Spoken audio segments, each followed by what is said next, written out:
जय भोलेनाथ की, जय भोलेनाथ की। रुद्र संहिता पार्वती खंड 26वां अध्याय।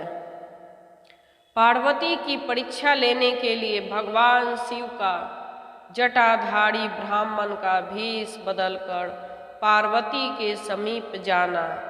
शिव पार्वती संवाद। ब्रह्मा जी बोले, हे नारद, उन मुनियों के सामने अपने लोक चले जाने पर जगत सृष्टा प्रभु शिव ने स्वयं पार्वती की तप की परीक्षा लेने की इच्छा की। प्रसन्नचित वे शिव जी परीक्षा के बहाने उन्हें देखने के लिए जटाधारी रूप धारण कर पार्वती के वन में गए। उन्होंने प्रसन्न मन से बूढ़े ब्राह्मण का भेष धारण किया और अपने तेज से देदीप्यमान हो दंड तथा छत्र धारण कर लिया था। वहां पर उन्होंने सखियों से घिरी हुई उन विशुद्ध पार्वती को वेदी पर बैठी हुई साक्षात चंद्रकला के समान देखा। तब ब्रह्मचारी का रूप धारण किए हुए वे भक्त वत्सल शिव उन देवी को देखकर प्रेम पूर्वक उनके समीप गए। उस अपूर्व तेजस्वी ब्राह्मण को आया हुआ देखकर शिवा देवी ने सभी प्रकार की पूजा सामग्री से उनका पूजन किया। इस प्रकार भली भांति पूजा सत्कार करने के अनंतर पार्वती जी प्रसन्नता के साथ उस ब्राह्मण से आदर पूर्वक कुशल पूछने लगी। पार्वती बोली, हे ब्राह्मण, ब्रह्मचारी का स्वरूप धारण किए हुए आप कौन हैं और कहाँ से आए हैं? आप इस वन को प्रकाशित कर रहे हैं और वेदाओं में श्रेष्ठ यह सब मुझसे कहिए। ब्राह्मण बोले, मैं वृद्ध ब्राह्मण का शरीर धारण किए अपने इच्छा अनुसार चलने वाला एक बुद्धिमान तपस्वी हूँ। मैं दूसरों को सुख देने वाला तथा उनका उपकार करने वाला हूँ, इसमें संशय नहीं है। तुम कौन हो और किसकी कन्या हो?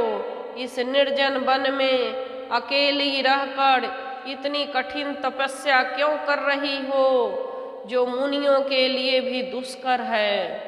तुम न तो बाला हो न ही वृद्धा, तुम तो सर्वथा तरुणी जान पड़ती हो। पति के बिना इस वन में इतनी कठोर तपस्या क्यों कर रही हो?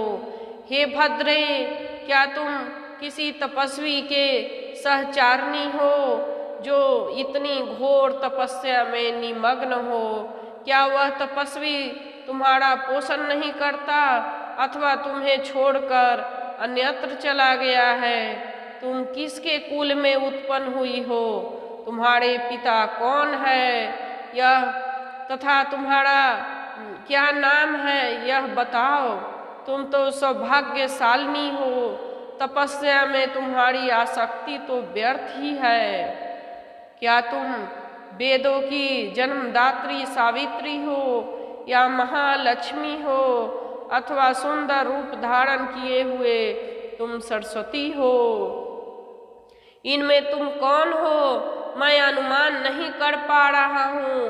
पार्वती बोली, हे विप्र, मैं न तो सावित्री हूँ न महालक्ष्मी और न ही सरस्वती ही हूँ। मैं हिमालय की पुत्री, मेरा वर्तमान नाम पार्वती है। पूर्व जन्म में दक्ष की कन्या थी, उस समय मेरा नाम सती था। मेरे पिता मेरे पति के निंदा की थी, इसलिए मैंने योग मार्ग से अवलंबन कर अपना शरीर त्याग कर दिया था। मैंने इस जन्म में भाग्यवश शिव जी को ही प्राप्त किया, परंतु वे कामदेव को जलाकर मुझे छोड़कर चले गए। हे विप्र, शंकर जी के चले जाने पर मैं कष्ट से उद्विग्न हो गई और तप के लिए दृढ़ होकर पिता के घर से गंगा के तट पर चली आई। बहुत समय तक कठोर तपस्या करने के बाद भी मेरे प्राण वल्लभ सदाशिव मुझे प्राप्त नहीं हुए। इस कारण मैं अग्नि में प्रवेश करना चाहती हूँ, किंतु आपको देखकर क्षण मात्र के लिए रुक गई। अब आप जाइए। शिव जी ने मुझे अंगीकार नहीं किया, इसलिए मैं अब अग्नि में प्रवेश करूंगी। मैं जहाँ जहाँ जन्म लूंगी वहाँ भी शिव को ही वर रूप में प्राप्त करूंगी। ब्रह्मा जी बोले। इस प्रकार कहकर पार्वती ब्रह्मचारी द्वारा बारंबार निषेध करने पर भी अग्नि में प्रवेश कर गई। पार्वती के अग्नि में प्रवेश करते ही उनकी तपस्या के प्रभाव से वह अग्नि उसी समय शीघ्र ही चंदन के समान शीतल हो गई। क्षण भर अग्नि में रहने के बाद ज्यों ही वे भूलोक जाने की उद्यत हुई, तब विप्र रूप शिव हंसते हुए उन सुंदर रागी से सहसा पूछने लगे। द्विज बोले, हे भद्रे, तुम्हारी यह कैसी तपस्या है? मुझे तो तुम्हारी इस तपस्या का कुछ भी फल नहीं जान पड़ता। इस अग्नि ने तुम्हें शरीर को भी नहीं जलाया और न तुम्हारा मनोरथ ही प्राप्त नहीं हुआ। इसलिए हे देवी, सब प्रकार का आनंद प्रदान करने वाला मुझ विप्रवर के सामने तुम अपना मनोरथ ठीक से कहो। हे देवी, तुम पूर्ण रूप से इस बात को यथाविधि कह दो। परस्पर बातचीत से हमारी तुम्हारी मित्रता हो गई, अतः तुम्हें इस बात को गोपनीय नहीं रखना चाहिए। हे देवी, इसके पश्चात मैं पूछना चाहता हूँ कि तुम कौन सा वरदान चाहती हो। हे देवी, मुझे सारे वरदान का फल तुम ही में दिखाई पड़ रहा है। यह तपस्या यदि तुमने दूसरे के लिए की है तो वह सारा का सारा तुम्हारा तप व्यर्थ हो गया और तुमने हाथ में रत्न को लेकर के उसे खोकर पुनः कांच धारण किया। इस प्रकार की अपनी सुंदरता तुमने व्यर्थ क्यों कर दी? अनेक प्रकार के वस्त्र त्याग कर तुमने यह मृग चर्म क्यों धारण किया है?